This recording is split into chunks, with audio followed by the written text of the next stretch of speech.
Jeff deGraaf joins us now from Is that Renaissance. a Martin guitar behind him? Stage right? I don't know. Yes. That looks like almost like very on the edge of a D35. 0018 maybe, I think. Maybe 0018, we'll it's very Clapton-ish. Jeff deGraaf joins us now in the equity market. What are you learning from Neil Dutta? How do you take Dutta economics, the great optimist, now very cautious, how do you fold that into a market belief, Jeff deGraaf? Well, it's a great question, Tom. I think it's important that we distinguish, and David hit on this before, the difference between economics and an economic call and a market call. And while they're not 100% independent by any means, they're certainly not brother or sister. We'd say they're probably second cousins. And so, a lot of the data that we see, a lot of the trajectory that we see in that data is reflected in the market. And then the question becomes, okay, well, at what point does that become fully priced? And is the market starting to look ahead from those things? So right now, I would say that's, Neil and I are more on the same page than not in terms of the market's message, the economic message. I do think that there's a tactical call here that we have to be cognizant of. But, overall, from a trend perspective, those two things are aligned. I mean, my head's spinning. I had Margaret Franklin of the CFA Institute on. And then I got the IMF headlines, and I got Tom Orlick of Bloomberg saying it's a paradigmatic shift. In our equity market thinking, Jeff, is it thinking as usual, or is it a paradigmatic shift in how we approach stocks? Well, that's a great question. So what you're really asking is this time different? And I think what we can conclude is that from a sentiment standpoint, all those things that the IMF is talking about. I mean, the question that David asked was a great question, and I would just simplify that and say, does the IMF make you money? Because that's really what I'm trying to do here, right? I'm a speculator. There's no doubt about that. So I'm not trying to call GDP. I'm trying to look at where the S&P is likely to be in the next 1, 3, 6 months. And so when I look at sentiment, this is really a reflection. What the IMF is doing is really a reflection of the policy uncertainty, which has spiked, a reflection of some of the correlations that we're seeing, which are spiking, a reflection of just the general sentiment environment that's out there. So I would put those forecasts in that bucket. And I think the important part of that is, what do those forecasts do? Well, they get people thinking differently, and that includes policymakers. That gets them thinking about, hey, how can we avert this? How can we soften this blow? What can we do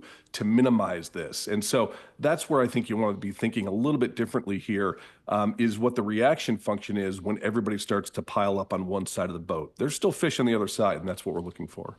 Jeff, how do you look at this kind of moment-to-moment market? And that's what it seems to have been here over these last few weeks. And we talked at the top of the show just about this perhaps distracting conversation about the position the Fed chair is in right now and what the president's saying. But we know that is making its way into how the market is moving. How do you kind of focus in a more laser-like way on the technicals amidst all of that? So yes, it's a distraction, but how do you see through the fog of that and sort of chart a path forward? A great question. And we say this all the time. It's in our disclaimer. This is a probability, not a prediction business. And so what we're really trying to do is find where the mismatches are in probability and prediction. And I think one of those that really jumps out to me, you can look at the poly market as an example of, quote unquote, will Trump remove Jerome Powell in 2025? There's right now about a 21% chance of that given the poly market. Now, obviously, you've got players here. This isn't a perfectly well-distributed probability distribution. But if you think about that, 21%, the way I want you to think about it is that's about the equivalent of you having a 16 at a blackjack table and the dealer having a 10. That's not a great place to be. In other words, I'd much rather be in the dealer's hand, which says I'd much rather be in Powell's position, that I'm not going to get fired and that I'm still going to be there. And that's the way that we think about that. A lot of America, Jeff deGraaf with his folks at Renaissance, I should say, Renaissance Macro here, with futures up 55. We welcome all of you on your commute across the nation. Got some good equity chat coming up here. Is Brian Belsky still scheduled with us as well? Brian Belsky's leaving the beach in Florida. He's down there early. deGraaf, we're not on the beach like Belsky. Jeff, that's all great and well, but a huge body of our listeners don't want to speculate. They got a retirement account. How should someone in conservative money, cautious money, actuarial assumption money, how should that person move in this paradigmatic shift? Well, look, I think we run allocation models. We've run one for about 5 years now, and we look at it on a dynamic basis. Where it's kind of an optimization problem. But I think the best way to explain that from kind of a generalist standpoint is in being in an athletic stance, right? You want to be able to move forward, sideways, backwards, whatever the case may be. And right now, our allocations are about 35% stocks, 25% treasuries, and about 30% cash. With the remainder in some commodities, and that's really a reflection of the trends that we see, the deterioration in the data that we're seeing, and what we think is likely to happen going forward. And part of that, given the uncertainty, is that large commitment to cash. Now, we try to solve for sharp ratios. We try to solve for risk-adjusted returns, not just absolute returns. And so that's one of the reasons why this is a little bit more balanced of an approach. But we certainly have seen our allocations to equities come down here, really been cut in half in about the last, I'd say 3 months at least, probably 2.5 to 3 months. David, I didn't realize this. On a weekly chart, Apple's down 33% max. Wow. That was the maximum drawdown. I had no idea that was that much agony out there. Jeff, where are you on the topic of American exceptionalism? A lot of folks pouring one out for American exceptionalism, given all of this. How are you looking at it? How much longevity does it have as you see it? Look, I think it comes down to where is capital treated best. And right now, clearly there's some question as to how capital is going to be treated here in the U.S. But I think when we take a step back, take a deep breath, kind of get through the summer, see what's going on, hopefully this is, I don't want to say resolved, but at least there's a little bit more clarity in this fog of war here. I think people are going to look back and say, look, where do we have the highest return on invested capital? Where can we really outkick our coverage, if you will, given the risk? And I think that's going to take a long time to shift that away from the U.S. And so I think there's a sentiment environment here that's certainly percolating. It's having an impact. I mean, you really are getting into situations with rise in treasuries, with the Fed likely to cut rates at the next meeting, and the decline in equities and the decline in dollar. I mean, that's taking you back into the Smithsonian stuff of 1971. So, it's a pretty unusual environment. But I do think that when the dust settles, people are going to look around and say, hey, where's my money going to return the best for its risk profile? And I think that's still going to be the U.S. Are we in a bear market? We are. You trying to tee up Belsky here? Play No, that for him? I am. I just, I thought I'd get a longer answer from Jeff. I just went down in flames there. Discuss, Jeff deGraaf. I can elaborate. Are we in a bear market?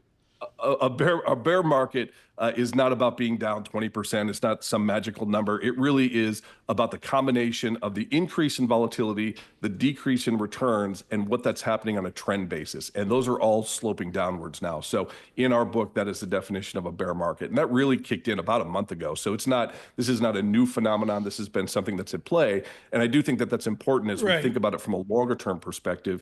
The question is has sentiment outdone itself in the very near term to get a really nice rally? That's where we are. We think we can rally back to at least 5,500, probably closer to 5,700. And then the question will be, how did we get there? Did we get there with momentum? Did we get there with a change in the attitude? If we didn't, then that's a rally to sell. Always good to ask the follow-up, Tom. That was great. Always good to ask the follow-up question. I like how he changed the way he asked. See, deGraaf, what you don't understand is when Gura's in the press conference at the White House, he's like looking for the third follow-up question. Those days are gone, aren't they? Are gone. You might have missed this, Jeff, but Tom noted that during the hockey game last night, gold hit 3,500. He got a push alert or something like that when you were watching this game. What do we take away from that, Jeff? Gold hitting that level. We've seen this amazing trajectory that gold has had over the last few months. What, up 30% this year? What do you make of that? I guess that's my dumb question I'm going to ask you. Well, I don't think it's dumb at all. I think, I think that's a reasonable response to sanctions that have been in place for a long time, kind of the weaponization of the dollar, the U.S. financial system. I mean, look, if we were on the other side of this trade, if we weren't U.S. citizens or the U.S. government, I'd be thinking about the same thing too, right? How can I make sure that I'm not just totally dependent on U.S. dollars and treasuries? So that does make some sense to me, no doubt about it. That trend's been in place for a while, though. I mean, our trend models have been bullish on gold for at least 18 months. It's probably longer than that. I think what's interesting about gold right here is when we start looking at some of our rolling alpha models and some of the things that we look at historically, we are getting into rarefied air. So we don't yet quite have it from a sentiment standpoint on the ETF inflows. But the one thing that we will watch when it comes to extremes in trend, which we're getting very close to, if not there for gold, is the sentiment environment so robust that it says to us there's a buyer's frenzy and we want to take a step aside. Right. I suspect that we're within days of weeks of that. So I actually think that that's a pretty good spot to start to let some of this go. Again, within the context of an uptrend, so it's more of a tactical call, but I think it is getting kind of into that frenzy zone. Too short an answer. I'm sorry, Jeff deGraaf. Is Mag 7 broken? Is Mag 7 broken? I think you have to strip it out, but for the most part, the trends for Mag 7 are bearish, and we haven't seen anything from a momentum standpoint, and really not even from a sentiment standpoint yet for those individual names to say that the trend has exhausted itself. I would say for semiconductors, for the first time, this was about 3 weeks ago, maybe 2 weeks ago now, our seller's frenzy started to fire in semiconductors. Obviously, the weakness in NVIDIA helped that. That's a stark contrast to where we were 9 months ago, which was a buyer's frenzy. We were warning clients that the trend, exactly like gold, the trend was too frothy. And I think one of the important parts of this from an overall sentiment standpoint is that you've got this now repudiation of the sky blue narrative that was AI. So people are now going from protecting themselves in semis to actually trying to profit on the downside. That's a really important psychological change, and that tends to be a bullish psychological change. Jeff deGraaf, thank you so much. Renaissance Macro Research is a really, really great briefing there.